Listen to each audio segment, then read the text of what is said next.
Batman the Animated Series recently turned 25 years old, and in this impromptu video utilizing the live feature due to technical issues, I share my memories with you. Hi, how are you? It's great to see you. I'm RazMansReality, here to alter your reality on film, TV, and comics. Today with a video on Batman the Animated Series. So if this is your first time here and film, TV, and comics is your passion, then be sure to hit that subscribe button and ring that bell notification icon so that you don't miss anything. I hope you all don't mind that I'm using the live feature in private today instead of my normal setup. I had planned another video out all day.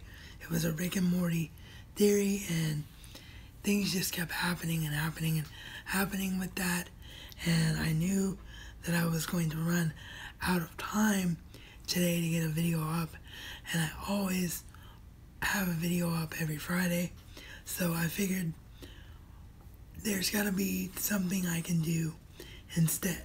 So the only way for me to get out a video quickly is to utilize this live feature. So what I'm going to do is obviously shelve that Rick and Morty theory. I'll put it out next Wednesday following Mac Monday, because it's the type of theory that won't go by the wayside because they're doing their replacement to interdimensional cable this year. So what I have to say in that video won't be outdated by that point after it airs again this week. So one of the things that came to my attention that I forgot to talk about is actually the point of this video, and that is Batman the Animated Series, the all-time classic show, just recently turned 25 years old. And everyone knows, if you've been following me for a long time, that Batman is not only my favorite superhero, but pretty much shaped a large part of who I am today, along with these guys. So I have a lot of fond memories when it comes to the Batman the Animated Series show. And what I remember most about it was that it immediately grabs your attention because of how different it was. Every incarnation of Batman, at least to my knowledge at that point in my life, had been similar to Adam West's 60s Batman. And this was the first time we saw the darker persona made famous by Frank Miller, and of course still used to this day.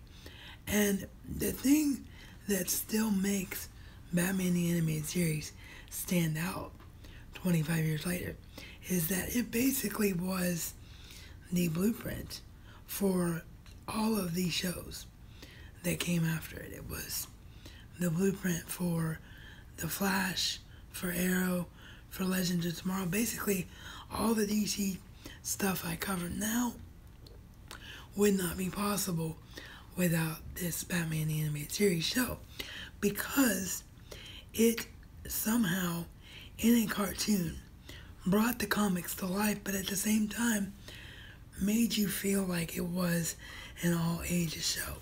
I mean, they did things like have gangsters tortured in this show on the Fox Kids block, which was something absolutely unheard of for basic cable at that time in the 90s. So it was just completely revolutionary, and it made it so that comic book characters were taken as serious, story-driven characters instead of campy like we saw with Batman before, or like we've seen with Superman before, or basically any other time that superheroes have been on television or on screen. Really, comic books kind of had this stigma of, oh, these are fun little characters that I don't have to take seriously. And that is definitely not the case at all with Batman, and this Batman animated series show proved that. It made that an actual thing that was the case. And it explored villains that had never been explored before, like Scarecrow and Clayface at the time.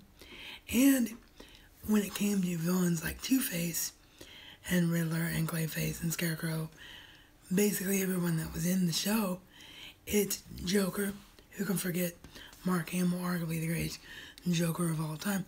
All of that was done in a way where you felt like you were actually inside the heads of the villains.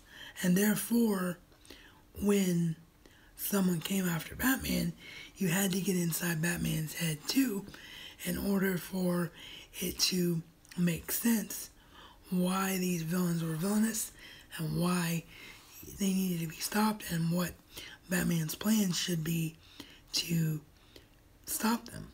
So everything about it was just so unique and so different. Even the romances felt well done. Even the romances felt well done to the point to where they weren't all that annoying.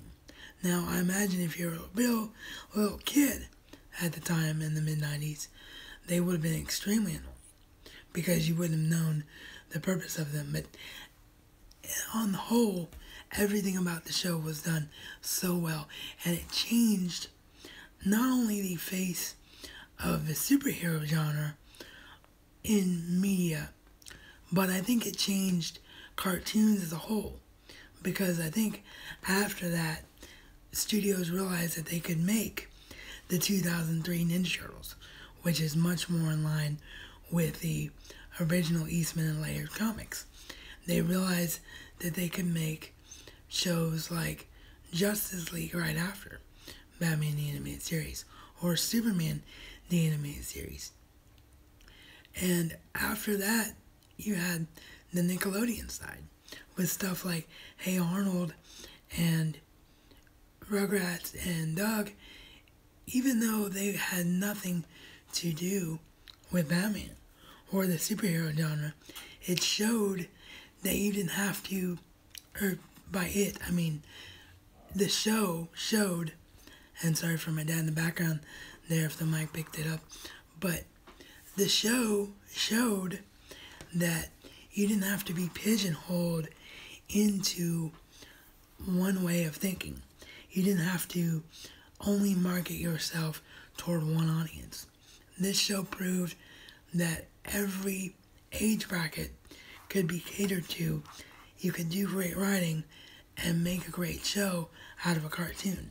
And I don't think we've seen anything like that in a number of years, arguably since Star Trek, the animated series, way back in the mid-1960s. So, Batman the Animated Series stands up well today, not only because it serves the characters well, but because of the style of story it was and the way that it realized that adults were going to watch the cartoon too. It made a show that everyone wanted to see, not just one age bracket. And that is why it will forever be a game changer in the history of the cinematic television landscape. So those are my thoughts and memories of Batman the Animated Series. So leave me yours down below in the comment section. And as always, you can check out one of my latest videos. Actually, no, this is a Batman video. So the last Batman-centric thing I did was a Blu-ray update where I got 2 Batman titles. So I'll put that in the end screen. And you can support RazMansReality. Pointing the wrong way. Sorry. I can't point to the left, but it's to the left. So that's there. And then you can support RazMansReality on Patreon. And as always, this has been your RazMansReality check.